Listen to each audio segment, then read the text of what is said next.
Vous écoutez IDFM, il est midi.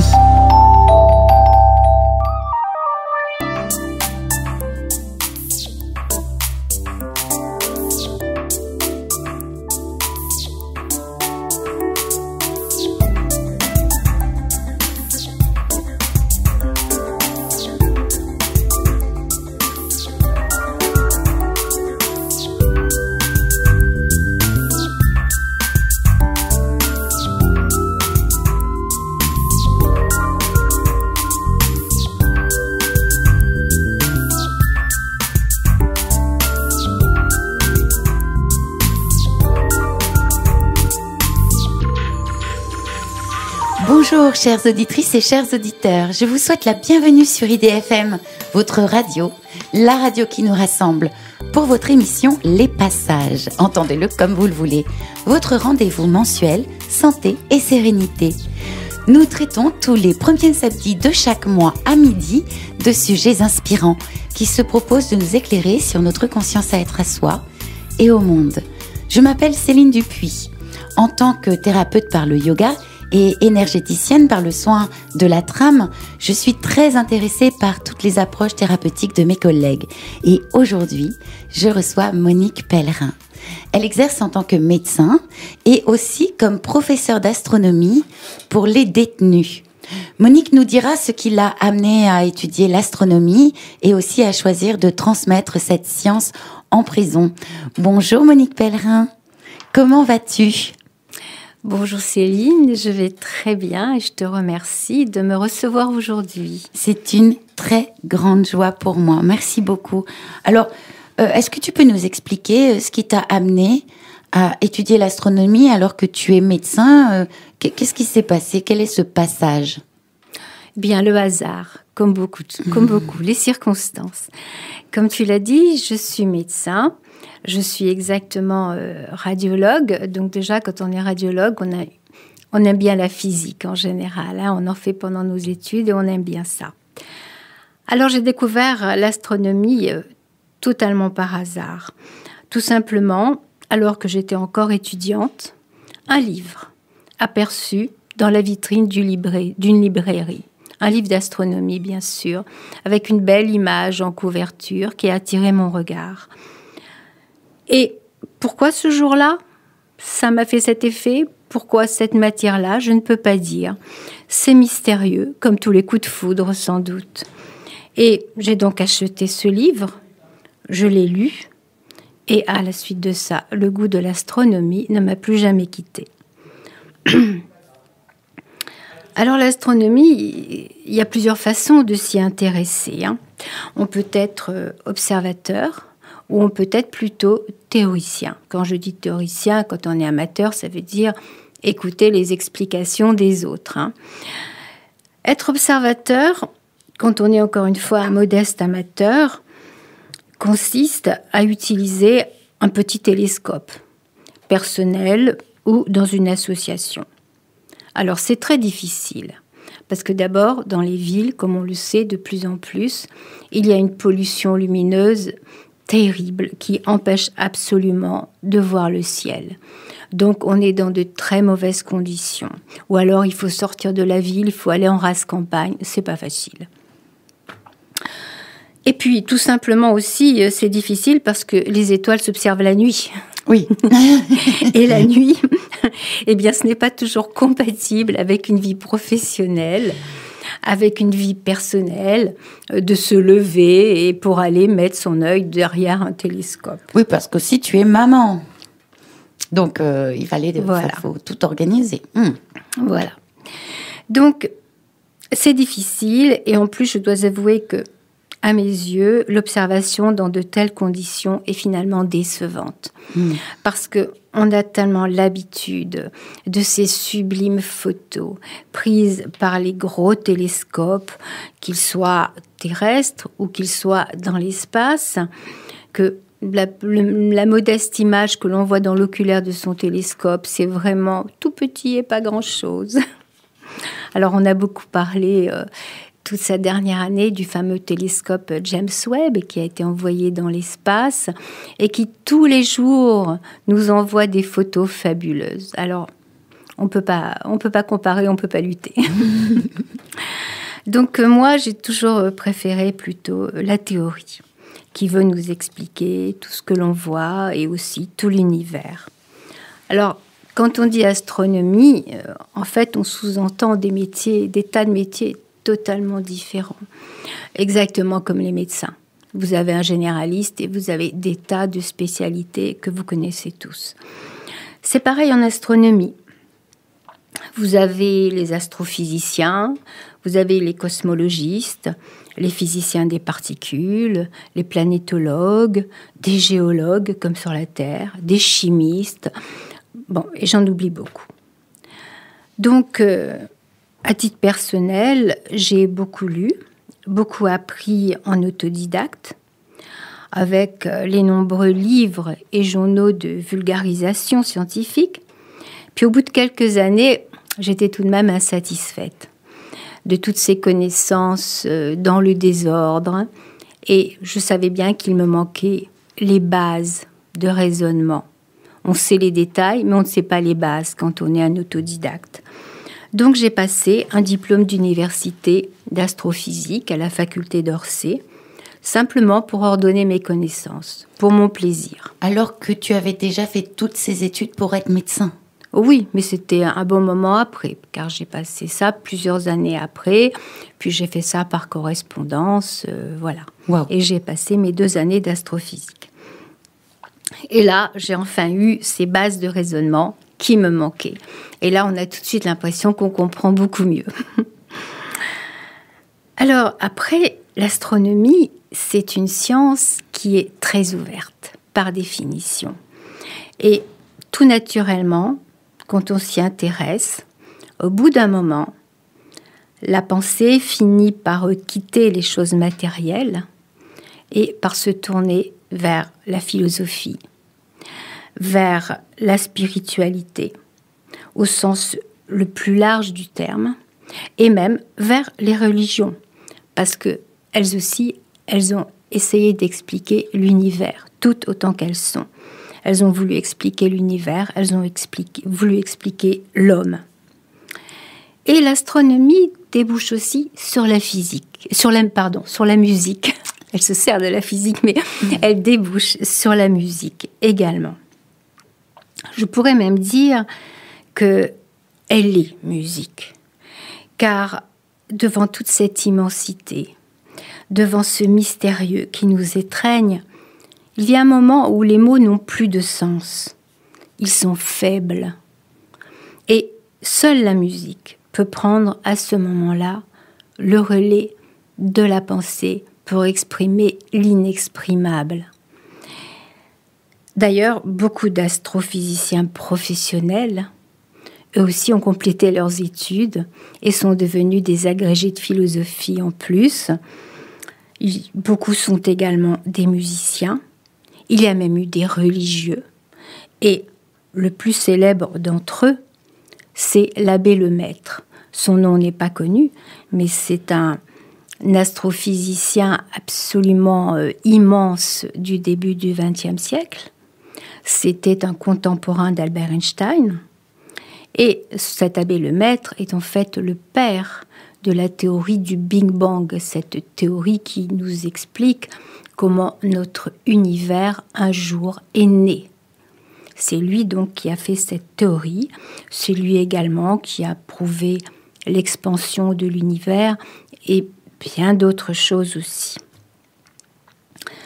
D'ailleurs, quand on regarde historiquement toujours, dans l'Antiquité et même au Moyen-Âge, l'enseignement de l'astronomie dans les écoles était toujours lié à l'étude de la géométrie et de l'arithmétique, ça on s'en doute, mais il était lié aussi à l'enseignement de la musique, ça allait ensemble.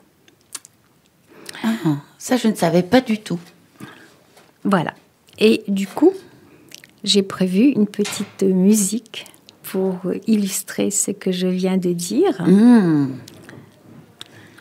Oui, tout à fait. Tu as prévu de nous transmettre, de nous partager plutôt le titre qui s'appelle Misty, d'Errol Garner. Oui. Alors, c'est un standard de jazz. Alors, Oui. on l'entend beaucoup, moi, quand j'entends Misty, j'entends Ella Fitzgerald, j'entends Sarah Vaughan, j'entends Frank Sinatra. Mais là, tu as choisi de nous partager un titre au piano. Oui. Et il y en a énormément de versions différentes parce que les thèmes de jazz, ce sont des thèmes. Et après, les pianistes fabuleux que sont les jazzmen nous font des variantes qui peuvent durer des heures. Donc, j'ai choisi une de ces variantes parmi beaucoup d'autres. Que nous allons écouter et tu nous expliqueras pourquoi tu as choisi ce titre ensuite, si tu veux bien. Misty d'Errol Garner.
Nous venons d'entendre Misty d'Errol Garner. Vous êtes sur IDFM, la radio de toutes les générations. Vous écoutez votre émission Les Passages. Entendez-le comme vous le voulez. Je m'appelle Céline Dupuis et je suis en compagnie de Monique Pellerin, un médecin professeur d'astronomie pour les détenus. Alors Monique, tu nous as promis de nous expliquer pourquoi tu as choisi ce titre, Misty d'Errol Garner. Eh bien, je trouve que dans cette musique d'Errol Garner, il y a une certaine analogie avec l'astronomie. C'est l'alliance d'une apparente facilité, d'une apparence légèreté, avec en fait en arrière-fond, pour construire tout cela, une très grande rigueur.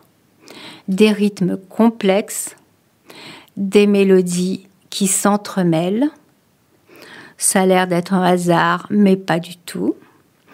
L'intrication de sonorités inhabituelles, et il faut une très grande maîtrise pour arriver à jouer un tel morceau qui en apparence est si facile et donne une impression de petites choses qui coulent, mais non, en fait, pas du tout. Mais souvent, l'intelligence, quand elle est vraiment là comme une inspiration, on sent que c'est simple. C'est vrai ce que tu dis.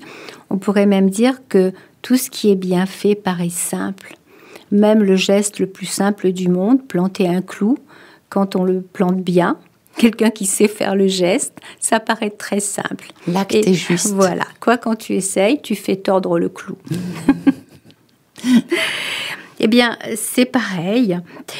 Et toutes ces intrications entre les sonorités que l'on trouve dans Misty les illustrent aussi. Et l'astronomie, comme toutes les matières finalement, mais notamment les sciences en général, c'est ça. C'est-à-dire, il y a deux niveaux d'explication.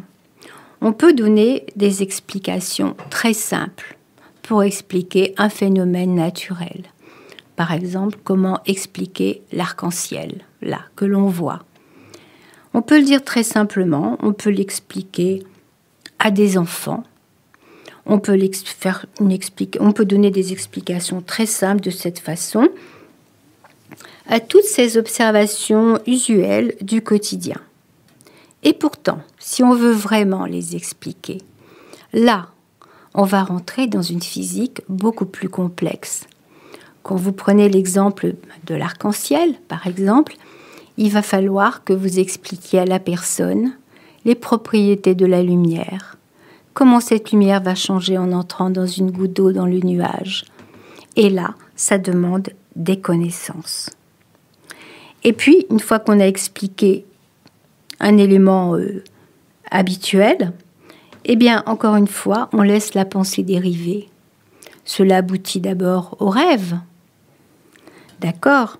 Mais après, en continuant à réfléchir un peu, on a envie de donner un sens à cet univers, un sens à notre présence, nous, humains. Et alors là, la science ne suffit plus. Oui, ça nous dépasse. Et oui, la science vous dit le comment, elle ne vous dit pas le pourquoi. Donc, on ne peut continuer que avec une pensée philosophique, avec la spiritualité. Donc, en définitive, cette alliance d'apparente facilité au premier degré et de grande complexité, je dirais même une complexité sans fond et sans fin, au deuxième degré. Et ça demande beaucoup d'humilité, hein, ce que tu dis là. Parce que tu es un grand médecin, une grande astronome, et là, j'entends que quelque chose te dépasse. Mais on ne cesse de se le dire dans toutes les matières. Oui. Un médecin sait bien qu'il ne sait pas tout et qu'il ne soignera pas tous ses patients. Il ne pourra pas. Ce n'est pas dans ses possibilités. Et un astronome qui fait de la recherche toute sa vie dans un domaine, sait bien qu'il n'aura jamais le fin mot de l'histoire. Et personne n'est plus modeste que ces gens-là, justement, qui font de la recherche, parce qu'ils savent que ce qu'ils construisent, le modèle qu'ils construisent, est vrai, jusqu'à ce qu'on ait prouvé le contraire. Et c'est pourtant le travail de toute leur vie.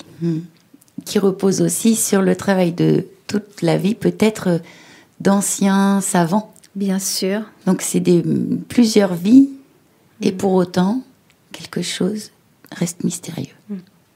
Comme l'a dit l'un d'eux, nous sommes juchés sur des épaules de géants. Ce sont nos prédécesseurs. Oui.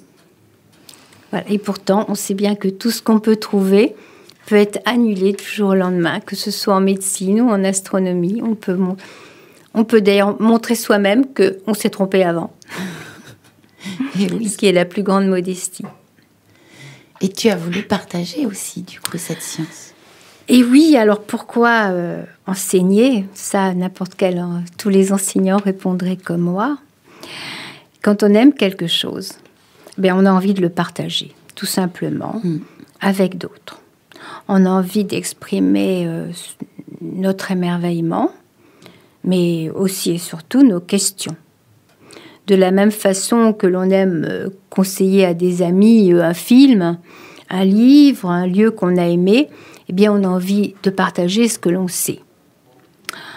Mais ce n'est pas toujours facile de partager, surtout quand il y a un langage de base à connaître, ce qui est toujours le cas en sciences. D'ailleurs, il y a toujours un langage de base à acquérir et des connaissances, sauf peut-être pour conseiller la dernière série que l'on a aimée, mais bon, c'est tout. Et il faut trouver des personnes qui s'intéressent au même sujet, ce qui n'est pas si facile en ce qui concerne les sciences en général et l'astronomie en particulier, parce qu'il y a toujours un premier contact qui peut être austère. Donc, il faut oser. Alors, une manière de partager, c'est d'enseigner. Alors, enseigner ne veut pas dire qu'on soit le plus compétent du monde, pas du tout. On peut enseigner quelle que soit l'étendue des connaissances, qu'elles soient petites comme grandes. On peut toujours transmettre ce que l'on sait, en toute modestie.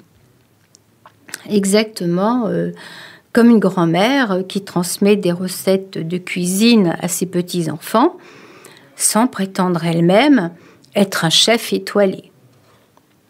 Et puis, tout enseignant sait que c'est le meilleur moyen de consolider ses propres connaissances, de les revoir sans cesse, et de les affiner. En tant qu'enseignante, moi aussi, je le dis tout le temps, c'est mes élèves qui me permettent de continuer à apprendre. Eh oui, de même que nos enfants nous éduquent. De même que nos enfants nous éduquent, exactement. C'est un rapport bilatéral. Alors, dans le cas des sciences, en général, cette approche est lente. Elle est graduée, parce qu'il y a des notions de base qui sont incontournables et un langage spécifique, même en restant dans la simple vulgarisation. On ne peut pas ignorer ce langage, sinon on ne peut pas se comprendre. Et on dit des mots vagues qui n'ont pas vraiment de sens et finalement on s'ennuie. Voilà, donc c'est pour ça que j'ai choisi de partager l'astronomie que j'avais depuis longtemps dans la tête et que j'ai décidé de le transmettre à d'autres. Et heureusement, comme j'avais passé justement ce diplôme d'université en astrophysique, qui est fait justement pour des gens qui veulent faire de la vulgarisation, j'ai pu réaliser ce que je souhaitais. Mais alors du coup, c'est extraordinaire parce que j'imagine qu'il faut peut-être entrer par la rêverie ou quel est le point d'entrée de la transmission?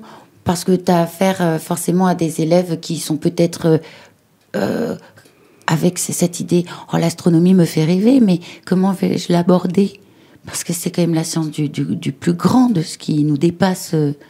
Alors, la science du plus petit aussi nous dépasse, hein. Alors, tu as raison, les deux nous dépassent, mais la connaissance du plus grand vient peut-être avant celle du petit parce que justement on le voit, alors que le petit, on ne le voit pas. Donc, on peut l'ignorer encore. Tandis que ce qui est très grand, le ciel, il suffit de lever la tête et chacun de nous, même tout petit, on s'est dit « Mais qu'est-ce que c'est que cette lumière dans le ciel qui brille? Elle est où ? C'est quoi ?» À commencer par la lune. Voilà. Elle nous fascine tous. Voilà. Le soleil. Bien sûr. Bien sûr. Et je ne sais pas si on vient à l'astronomie par le rêve. Pour moi, peut-être parce que je l'ai vécu comme ça, le rêve et la réflexion, surtout la réflexion, sont venus après la connaissance. Parce que justement, on regarde simplement le ciel au départ et après, quand on sait ce qu'il y a derrière, tout ce qu'on ne voit pas qui est derrière, tout ce que la sous-tend, On est tellement éberlué, notre cerveau n'arrive même pas à assimiler vraiment. Nos sens n'y arrivent pas. Notre cerveau le conçoit, mais nos sens ne le conçoivent pas. Tout à fait. Les distances trop énormes ne veulent plus rien dire pour nous. Oui, quand on parle d'expansion d'univers, Voilà. c'est trop. Ça nous... Voilà. On nous explique... Et en même temps, on veut comprendre. Voilà. On voit des étoiles qui sont là tous les jours, et quand on vous explique que non, pas du tout. Elles sont en train de s'en aller de nous à une vitesse folle. Elles s'éloignent. On a du mal à l'admettre, parce que nous, tous les jours, on les retrouve au même endroit. Tout à fait, tout à fait. Mais c'est comme là, par exemple, j'écoutais Nassim Haramein, c'est dans La science du tout petit, et de l'infiniment petit, et il parle de vide quantique. Et alors là, je veux comprendre, moi ça me passionne la science quantique, notamment en tant qu'énergéticienne, mais mon cerveau comprend rien. C'est la même chose avec l'astronomie. Alors, je ne l'ai pas encore étudié, mais j'imagine cette passion, et en même temps de sentir que le cerveau arrive à comprendre, et il ne comprend plus rien. Alors, ce qui est aussi très merveilleux, et tu as raison de dire ça, c'est que justement l'infiniment grand et l'infiniment petit sont liés. Oui. Car quand on veut t'expliquer l'infiniment grand, on est obligé d'aller vers l'infiniment petit. Et alors qu'on regarde l'infini, on est obligé de penser infiniment petit en même temps. Car c'est la mécanique quantique aussi qui nous explique pourquoi les phénomènes ont lieu, même à très grande échelle. Donc les deux sont liés en droite ligne. Oui, c'est ce que disait Planck, que j'ai pas la phrase exacte, mais que l'infiniment grand et l'infiniment petit, finalement, sont reliés. Sont complètement reliés. Sont reliés. Mais alors, c'est vrai que la mécanique quantique, j'avais pas l'intention d'en parler aujourd'hui, mais c'est vrai que la mécanique quantique échappe complètement à nos sens, car on nous dit exactement le contraire de ce qui pour nous est naturel. Un objet peut être là ou être là. Il n'est pas aux deux endroits à la fois. Or, la mécanique quantique vous dit si, l'objet est à la fois dans deux endroits en même temps, entre autres. Donc ça, nous, on ne peut pas l'admettre. Et on passe par les maths, parce que là on ne peut pas. C'est ça. Pour essayer de digérer tout ça, Monique, tu nous as proposé un titre que je ne connaissais pas, qui est vraiment magnifique, Sur la place, qui est de Jacques Brel. Et tu nous expliqueras après l'écoute pourquoi tu nous proposes ce titre magnifique que tu me fais découvrir, et aussi pourquoi tu enseignes à des détenus. Merci beaucoup. Sur la place chauffée au soleil, une fille s'est mise à danser. Elle tourne toujours pareille aux danseuses d'antiquité. Sur la ville, il fait trop chaud, hommes et femmes sont assoupis et regardent par le carreau cette fille qui danse à midi. Ainsi certain jour paraît une flamme à nos yeux. À l'église où j'allais, on l'appelait le bon Dieu. L'amoureux l'appelle l'amour, le mendiant la charité. Le soleil l'appelle le jour et le brave homme la bonté. Sur la place vibrante d'air chaud, où pas même ne paraît un chien, ondulante comme un roseau, la fille bondit, s'en va, s'en vient.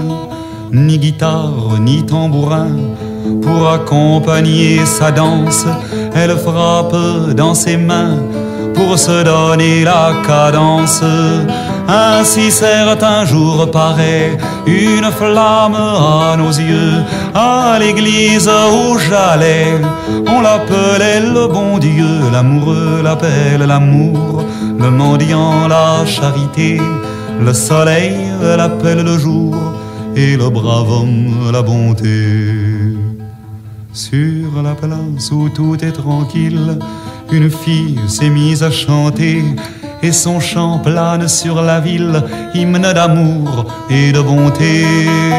Mais sur la ville il fait trop chaud, et pour ne point entendre de chant, les hommes ferment les carreaux comme une porte entre morts et vivants. Ainsi certains jours paraît une flamme en nos cœurs, mais nous ne voulons jamais laisser luire sa lueur. Nous nous bouchons les oreilles et nous nous voilons les yeux. Nous n'aimons point les réveils de notre cœur déjà vieux. Sur la place, un chien hurle encore, car la fille s'en est allée, et comme le chien hurlant la mort, pleurent les hommes leur destinée.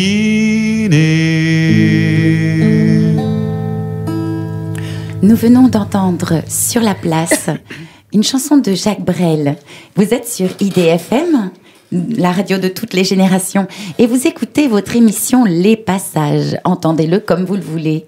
Je m'appelle Céline Dupuis, je suis aujourd'hui en compagnie de Monique Pellerin, un médecin, professeur d'astronomie pour les détenus. Monique, tu nous as promis de nous expliquer à la fois pourquoi tu as choisi cette chanson de Jacques Brel et pourquoi tu as choisi d'enseigner à des détenus en prison. Alors, nous t'écoutons. Merci Céline. Eh bien, cette chanson de Jacques Brel, pour moi, d'abord, c'est un merveilleux souvenir. C'est une très vieille chanson, hein, mais je l'ai entendue pour la première fois quand j'étais enfant. J'avais une dizaine d'années. Et déjà, à cette époque-là, j'ai senti toute la symbolique de cette chanson. Et cette chanson, je l'ai prise comme symbole de partage aujourd'hui, comme symbole d'échange.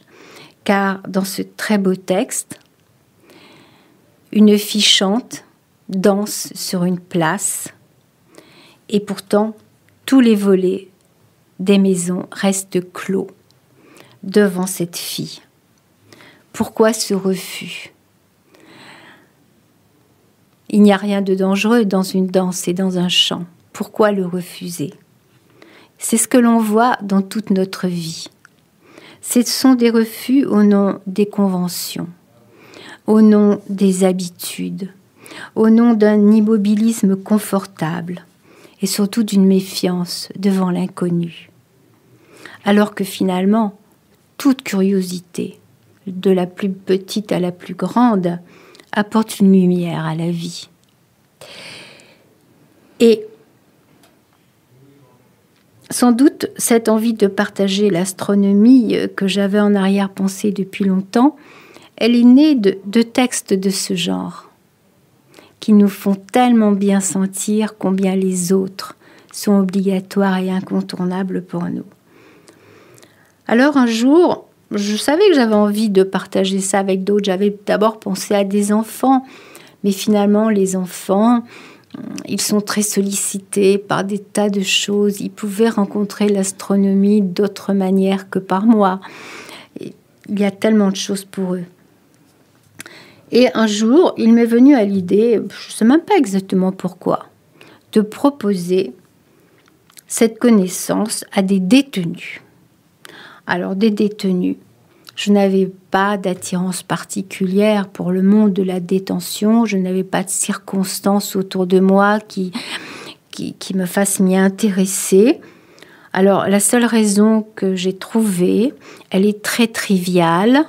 C'est tout simplement qu'en faisant mes courses chaque semaine, je passais devant une maison d'arrêt. Ah, d'accord. Alors, peut-être l'idée est-elle née à ce moment-là. Alors, un jour où j'avais un peu de temps devant moi, j'ai été proposer mes services. Et d'emblée, j'ai trouvé des personnes très ouvertes. Oh, et ça alors. Les enseignants de cette maison d'arrêt se sont montrés très ouverts à mon égard. Ils m'ont accueilli avec un grand intérêt. Et bon, cela a mis des mois, bien sûr, ça ne peut pas se faire du jour au lendemain. Mais ils m'ont ouvert une de leurs salles de cours et ils ont commencé par me constituer un groupe de jeunes détenus. Volontaires. Tous volontaires, bien sûr. Et ils ont essayé de faire que j'ai des jeunes qui aient pas forcément un niveau scolaire important. Hein. Ce sont des jeunes qui ont arrêté très très tôt les études, dans le primaire ou au début du secondaire, simplement. Et ce sont tous des jeunes qui ont quitté la scolarité prématurément et qui étaient déjà inscrits pour un enseignement au sein de la maison de détention. D'abord, la loi le demande pour les jeunes. Et donc, ces jeunes, on leur proposait un enseignement spécifique, validant, qui avait pour but de les aider dans leur future réinsertion. Et donc, ces jeunes qui suivaient déjà un programme avec les enseignants officiels, on leur a proposé donc une initiation à l'astronomie, donc avec moi, comme un instrument de culture générale, hein. Aucun lien direct avec leur programme scolaire, et c'était sur la base de volontariat. Plusieurs fois par semaine ou... Non. Une fois, un cours de 3 heures tous les 15 jours, pour être précis. D'accord. Voilà. Alors après, il a fallu organiser mes cours, puisque je ne suis finalement ni astronome, ni enseignante. C'est là où commence l'enseignement du professeur. Voilà. Alors j'ai donc pendant plusieurs semaines largement préparé mes cours, bien entendu. Mais alors je dois avouer que ma première entrée dans un centre de détention a été physiquement un choc. Ah oui. Parce qu'on croit connaître, parce qu'on le voit dans de nombreux films, dans des livres. C'est une chose. Mais quand vous-même, vous franchissez les différents postes de contrôle à chaque couloir, il n'y a pas qu'un poste, il faut tous les franchir, les uns après les autres. Quand vous vous voyez marcher dans des couloirs cernés de barreaux, vous avez la gorge serrée. Et l'ambiance. L'ambiance est très lourde. L'énergie, oh là là. Vous sentez que c'est pas un endroit heureux tout de suite. C'est pas normal d'être là. Non. Vous sentez la contrainte, c'est physique, évidemment. Et vous êtes étreint par une immense tristesse. Il faut arriver à garder le sourire. Tout est difficile dans ce contexte. Et il faut s'y frotter pour le comprendre. Et oui, ne pas anesthésier, continuer de ressentir. Mais tout est difficile. Quand je dis ça, c'est sur le plan matériel. Ne serait-ce que la venue des détenus jusqu'à la salle de cours. Arriver de leur cellule à la salle de cours. Il leur faut passer les différents postes de contrôle, les uns après les autres, qu'on leur ouvre à bon escient, parce qu'ils n'ont pas forcément le droit de se rendre n'importe où, n'importe quand. Les sonneries d'alarme sont très fréquentes dès qu'il y a un incident, et automatiquement, tout est bloqué, donc plus personne ne bouge. Il peut y avoir d'autres convocations qui empiètent sur l'heure de cours, des convocations de santé, de parloir, d'administration, également des participations à la vie matérielle de la prison auxquelles les détenus s'inscrivent eux-mêmes. Hein. L'entretien des locaux. Donc finalement, en définitive, l'arrivée des élèves s'échelonne parfois tout le temps des 3 heures de cours. Ah oui. Ce sont 3 heures très théoriques. Donc s'ils ont manqué le début... Voilà, ils peuvent arriver au milieu, ils peuvent partir avant la fin, ils peuvent ne pas pouvoir venir à une séance et venir à celle d'après. Au début, j'étais très dépitée de ça. Je me disais, mais moi encore, c'est de la culture générale, mais comment font les enseignantes qui ont un programme et ces détenus qui ont un examen à passer à la fin de l'année? Alors pour ça, les autres enseignantes m'ont beaucoup appris. Elles m'ont appris que l'on fait avec ce dont on dispose. Eh oui. Bien sûr. Et qu'il ne faut pas considérer dans notre raisonnement ce que l'on n'a pas fait, mais ce que l'on a réussi à faire. Et si vous avez un élève qui a réussi à venir à son cours, eh bien, il faut s'en féliciter. Voir toujours le verre à moitié plein Toujours. que celui à moitié vide. Il faut oublier les 12 autres qui n'ont pas pu venir. Il y en a un qui a pu venir. Et ça s'en rend réjouir. très philosophe. Ah oui. Alors maintenant, le bon côté, maintenant que j'ai dit le mauvais. Dès le premier cours, je me suis trouvée devant des regards ouverts, intéressés, qui demandaient. Ah, ça c'est le cadeau pour des professeurs. Absolument. La communication a été très rapide et elle n'a fait que grandir au fur et à mesure des cours. Alors j'ai vite compris aussi que enseigner à des adultes est particulier. Alors, je le savais tout de même avant, parce que même si je ne suis pas enseignante, j'ai été amenée à faire des cours dans mon cursus de médecin. En hôpital universitaire, on est tous amenés à le faire. Donc, j'avais déjà enseigné à des adultes, mais j'ai vérifié que c'est un enseignement particulier. Parce que d'abord, un adulte a une capacité de concentration beaucoup plus grande qu'un enfant. Un enfant, on sait bien, 10 minutes, on a 10 minutes pour expliquer quelque chose à un enfant. Après, c'est fini. Bon, là, la concentration est beaucoup plus longue. Également, leur curiosité est construite. Ils savent déjà à cet âge-là ce qu'ils aiment ou ce qu'ils n'aiment pas. Elle est orientée par leur goût personnel, ce qui est bien normal. Donc déjà, mon enseignement étant du volontariat, ils viennent s'ils veulent bien, c'est qu'ils avaient quand même une appétence pour cette matière-là. Même s'ils ne le savaient pas eux-mêmes, ils avaient quand même une curiosité qui les a fait venir.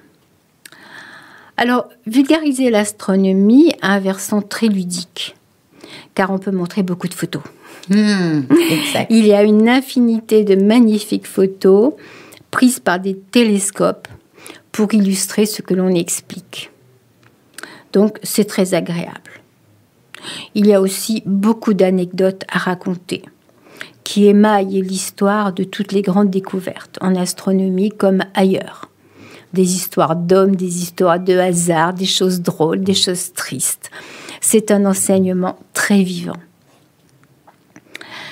Par contre, il faut aborder des notions de physique pour comprendre. Il n'y a pas que les belles photos. Sinon, on s'ennuierait vite à regarder des photos magnifiques sans comprendre exactement à quoi elles correspondent. Là, le sujet devient austère. Il faut commencer par le début pour progresser. Donc, l'approche est lente. Il faut que ces personnes qui ont souvent eu une scolarité très courte, qu'ils ont quittée depuis de nombreuses années, il faut qu'elles aient le temps de se familiariser avec un langage spécifique. Mais je me suis vite aperçue que je pouvais aborder toutes les notions, même les plus sophistiquées, à condition bien sûr de rester qualitatif. Il n'est pas question de formules de physique, comme à l'école, de faire des problèmes avec des formules et des unités. Non, ça non. Là, tu les perds. Voilà, je les perds. Et je me perdrai aussi parce que c'est pas mon métier. Il ne s'agit que, et je mets le « que » entre guillemets, il ne s'agit que de vulgarisation. Et puis, on sait d'exemples très concrets, d'explications de phénomènes que l'on observe sans arrêt. Je prenais l'exemple de l'arc-en-ciel tout à l'heure. Il y en a tellement d'autres dans notre quotidien. Pourquoi le ciel est bleu alors que le soleil est jaune? Des choses comme ça. Ça m'est arrivé même une fois de voir un arc-en-ciel, autour du soleil. Tout autour du soleil. J'ai jamais compris. Je ne sais pas ce qui s'est passé. Certains m'ont dit aussi, j'ai vu un arc-en-ciel autour de la lune une fois. Là aussi. Tu vois, là, c'est des choses que j'aimerais beaucoup que tu nous expliques. Pas aujourd'hui, il faut des schémas. Oui. Voilà, donc on peut expliquer beaucoup de choses naturelles, de choses qu'ils ont constatées, Et puis, ce jour-là, on leur donne l'explication et on est surpris de voir à quel point ça les intéresse énormément. Évidemment, quelquefois aussi, ça débouche sur des plaisanteries très, très drôles à propos même de leurs antécédents personnels. Ça arrive. Et puis, au-delà de la physique, bien sûr, j'évoquais tout à l'heure le lien naturel de l'astronomie avec la philosophie et la spiritualité. Alors, ce lien se fait particulièrement spontanément dans ce milieu-là. Parce qu'évidemment, ils se posent beaucoup de questions. Ils sont là, et même s'ils n'avaient pas ces cours d'astronomie, je pense qu'ils réfléchissent beaucoup. Ces personnes, pour la plupart, n'ont pas bénéficié d'une instruction, d'un encadrement correct dans leur enfance. Et ils découvrent, sur ces photos, des grandeurs et des merveilles de notre monde et au-delà de notre monde, de ce que l'on voit, ils découvrent tout ça avec stupeur parce qu'ils n'avaient jamais imaginé des grandeurs telles que ces chiffres n'ont plus même de signification pour nos sens et même notre raison. Qu'est-ce que ça veut dire, 150 milliards de kilomètres ?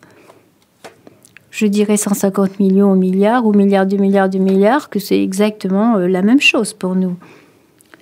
Et après ça, qu'est-ce que c'est que la vie ? Qu'est-ce que c'est que l'homme ? Et la question, évidemment, qui fuse immédiatement à la fin des cours. Mais madame, vous pensez qu'il y a de la vie ailleurs ? Ah bah oui, bien sûr. Évidemment. Inutile de vous dire que je ne prétends apporter aucune réponse à ces questions que se pose l'humanité depuis son apparition. C'est pas moi qui vais découvrir ça. Mais l'important finalement, c'est de se poser la question. C'est qu'ils apprennent à analyser leurs pensées, à l'exprimer avec des mots. Et c'est ça le mot important, s'exprimer avec des mots. Et pas par la violence. Tout à fait. Parler et oublier les coups. Et c'est ça qui est important. Et puis, je sens aussi qu'ils sont fiers en sortant du cours. Parce qu'ils ont eu accès à des connaissances qu'ils sentent bien supérieures à tout ce qu'ils ont connu avant. Et tout d'un coup, eux, employer le mot de lumière, en sachant ce que ça veut dire que la lumière sur le plan physique, en disant le mot rayonnement électromagnétique au lieu de dire lumière, ils sont grandis par ce seul mot. Parce que c'est tellement beau ce que tu dis, parce que j'imagine que ça, d'un coup, ça sort d'eux, que cette lumière, elle se met dans le corps. Oui. De le dire, il fallait que ce soit dans le corps. Et ils ont conscience, au moment où on leur explique tout ça, qu'ils ont accès à une connaissance que finalement peu de gens ont. Tout à fait. Et eux, ils l'ont, alors qu'ils n'ont pas eu d'éducation et qu'ils sont dans une prison. Et ils sont grandis. Et je le vois parce que ils n'arrivent pas à quitter la salle à la fin du cours. Alors que c'est 3 heures. Il faut que le surveillant tape à la porte 3 fois pour nous dire « sortez, c'est l'heure ». Et ils partent à reculons, pas après pas. Et en se retournant, en posant encore une question et encore une. « Mais madame, vous croyez que… » Et entre eux, « Mais pourquoi tu dis ça ?» et à moins que… Et puis finalement, il y en a toujours un qui se tourne. L'air méditatif en se grattant la tête, en partant et en disant « Ah là là, madame, ça fait réfléchir tout ça. Hein Qu'est-ce que je peux souhaiter de plus ?» C'est magnifique. Bon, alors surtout à notre époque où on nous dit en ce moment tous les jours à quel point il y a une montée d'obscurantisme scientifique, notamment chez les jeunes, ce qui est très alarmant. Qui prétendent que, non, la Terre est plate, non, on n'a jamais été sur la Lune, non. Voilà. Alors, j'espère jouer mon petit rôle dans cette vulgarisation. Ils ont envie d'acheter des bouquins et tout. Mais heureusement, ils en ont dans leur bibliothèque, mais il est question justement d'en mettre d'autres. Ah, bravo, bravo. Alors bien sûr, il ne faut pas non plus se faire d'illusions. On réfléchit comme ça à la sortie du cours et puis bien vite. Bon, c'est pour eux comme pour nous tous dans notre quotidien. Les problèmes matériels, les difficultés de la cohabitation dans un lieu fermé, violent, ont au fait de les faire redescendre de ces réflexions. C'est pour ça qu'il est important de se retrouver régulièrement pour continuer cet amorçage, cette discussion. D'éclairer cette conscience. Voilà. Et puis, comme on est modeste, on se dit que si on a pu meubler tant soit peu, même pour quelques heures, la solitude qui est la leur, le désespoir bien souvent, par ces concepts grandioses qui font qu'on se sent tous très très très très petits, mais en même temps petits, mais éblouis de cette beauté. Alors, on continue. Et puis quand on les voit, quand on voit les lieux surtout, le contraste est saisissant. On ne peut pas l'oublier. Entre la grandeur évoquée, la grandeur montrée par les photos, les mesures astronomiques, si grandes qu'elles nous sont inconcevables. Et puis on lève les yeux. Et qu'est-ce qu'on voit? La laideur, la petitesse, la grisaille uniforme de cet environnement. On voit la dépendance de ces hommes pour le moindre de leurs actes, parce qu'évidemment, ils ont perdu leur liberté. Pour tout. Pour tout. Et leur difficulté pour garder simplement leur dignité. Alors, on essaye de s'abstraire et on continue. On va faire une pause, Monique. Et puis ensuite, tu pourras poursuivre et conclure. Tu nous proposes Prélude de Bach. Tu nous diras pourquoi après l'écoute. Merci.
Nous venons d'entendre Prélude de Bach. Vous êtes sur IDFM, la radio de toutes les générations. Vous écoutez votre émission Les Passages, entendez-le comme vous le voulez. Je m'appelle Céline Dupuis et je suis en compagnie de Monique Pellerin, un médecin professeur d'astronomie pour les détenus. Alors, Monique, tu as choisi Prélude de Bach. Peux-tu nous dire pourquoi ? Eh bien oui, j'ai choisi Bach parce que c'est le musicien qui, à mes yeux, et je pense pour beaucoup d'autres aussi, nous relie le plus à l'abstrait, de manière globale. Alors d'abord, le prélude que vous venez d'entendre, il n'y a pas que Bach dans ce prélude, puisque lui, il l'avait écrit pour un autre instrument, et ça a été transcrit par le piano, par le romantique Franz Liszt. Oui. Donc on a un mélange à la fois de la musique de Bach avec ce qu'elle a de perfection dans la construction et dans toutes ces mélodies qui s'entremêlent pour nous atteindre, et un mélange avec une interprétation romantique, puisque ça a été transcrit par un romantique qui parle à nos sentiments.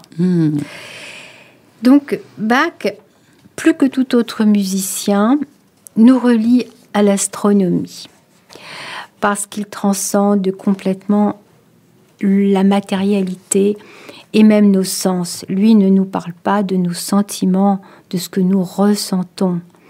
Lui, il va au-delà de nous. Il nous transcende. Il est au-delà de tous nos moyens d'expression. Bach, on l'utilise quand on n'a plus de mots pour dire les choses. Il parle à notre âme et pour moi, il nous transcende totalement. Donc, il illustre bien le but de ce partage, de cet enseignement. Plus que connaître des choses matérielles, c'est un prétexte pour apprendre à réfléchir, apprendre à s'exprimer, à voir au-delà des choses matérielles immédiates. Il faut oublier les barreaux derrière lesquels on est, au moral comme au physique dans le cas des détenus, et il faut déboucher sur une réflexion plus grande que nous vers la philosophie, vers la spiritualité. Pour certains, ça va même être la religion, c'est possible. Tout est affaire de croyance. Waouh! Monique Pellerin, merci infiniment, c'était sublime. Enfin, moi, je me suis régalée de faire cette émission avec toi. Merci beaucoup. Eh bien, alors, il faut apprendre l'astronomie. Ah bah alors. Mais on va essayer de mettre en place un cours alors. Hein. Attention, hein, c'est pas rentrant dans l'oreille d'une sourde. Et puis, merci infiniment à toutes et à tous, chères auditrices et chers auditeurs, pour avoir suivi cet échange. Merci pour votre fidélité à cette émission et à votre radio IDFM. Merci aussi à notre technicien. Aujourd'hui, c'est Francky qui est aux manettes avec ses doigts de fée. Et je vous invite à nous suivre sur les réseaux sociaux. Vous pouvez retrouver tous les podcasts de cette émission, Les Passages, entendez-le comme vous le voulez, sur le site idfm98.fr. Pour nous contacter, l'adresse mail est contact@idfmradio.fr. Le numéro de téléphone 01 34 12 12 22.